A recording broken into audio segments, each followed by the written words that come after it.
Ayan, so hello nga mga guys. Huwag tayong panghihinaan ng loob. Hindi porket monetize na sila at tayo hindi pa, susuko ka na.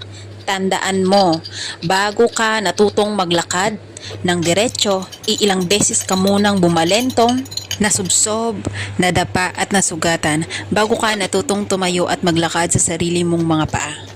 Kaya lagi mong tatandaan, ang may tiyaga, may nilaga. Pag may itinanim, may aanihin.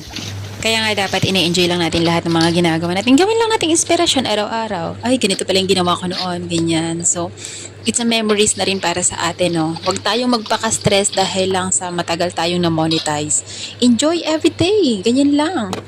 Kaya nga, support lang tayo sa bawat isa sa atin para sabay-sabay tayong umangat at sabay-sabay tayong ma-monetize. Malay nyo, diba? Ibigay na sa atin ni Lord yung hinihiling talaga natin. Lahat ng effort natin is magbunga na. So, thank you for watching and then I love you all. Mwah!